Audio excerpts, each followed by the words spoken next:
Why don't you explain what the 18.6 year cycle is for those who don't understand? Okay, so it's basically, I mean, it's the economic cycle. So it regulates the periods of boom and bust that we have all kind of seen firsthand, I guess, by now. And so we can come on to why it might be 18 years in a second, but it essentially has four main phases. The first sort of two or three are kind of a 14-year period of expansion, which consists of two 7-year halves, which are interrupted by a mid-cycle recession. And then you get 4 years of collapse, crash, and recovery, which is kind of the period that I described a few moments ago. You know, it takes a while for the banking system to recover and so on. So it's two 7 years halves with a mid-cycle recession, which is 14 years up, essentially, and then a 4-year period of recession, depression, crash, and recovery for an overall 18-year period. Can I ask something about that? Because there's something about that maths that doesn't stack up, and this is something that's bugged me. Right? Okay. It's an 18.6 year cycle, right? So 14 average, yeah, okay, got it. So it's 14 years up and 4 down. Got it. And the cycle is broken into two 7-year halves on the way up, and then a 4-year downturn.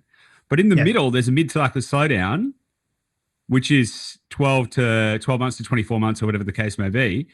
Or half a year. I mean, in 2001, it was half a year. Yeah, okay. So how does, because that kind of like throws the maths out. Like if you've got a 2-year mid-cycle slowdown, it suddenly becomes a 20.6 year cycle.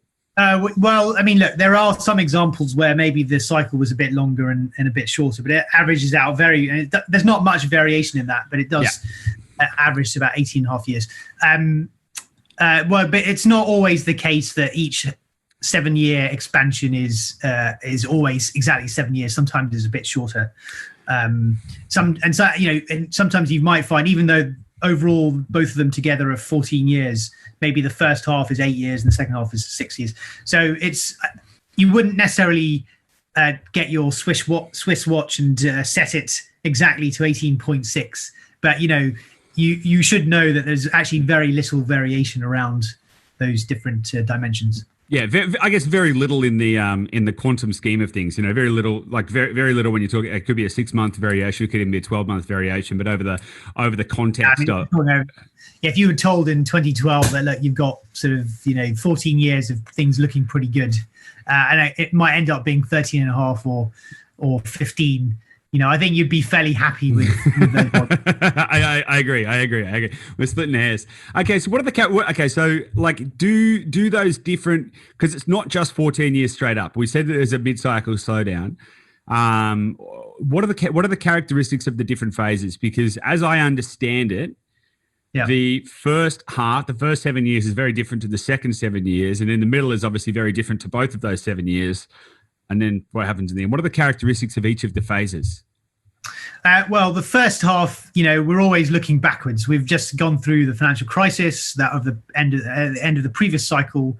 A lot of people don't really see things turning forward, or they're quite scared, or they don't think it's going to last very long, so they stay out of the market. So there's a lot of fear, a lot of denial, a lot of doubt that characterizes the first half. I mean, things do improve. I mean, it's obvious after a few years that things are expanding and property prices are going up, and credit starts to become more easily available, and so you can start to make good investments.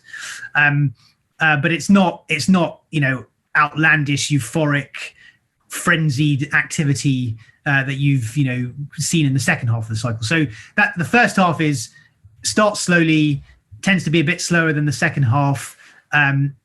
People take a while to wake up to what's going on, and often actually it's often you most see it most easily when there's some kind of new technology that's suddenly being applied to the economy. Now, I mean, in this current cycle, there's been quite a few of those things actually, but the iPhone-based economy or the smartphone-based economy really started in 2008. And you can pretty much run a multinational business off your iPhone these days because with all the apps and so on. Okay, that's interesting. So you're basically saying that the transition to, because I was wondering what you were saying there, like what technology? I was like, what finance technology? But you're considering the iPhone to be a financial instrument, so to speak.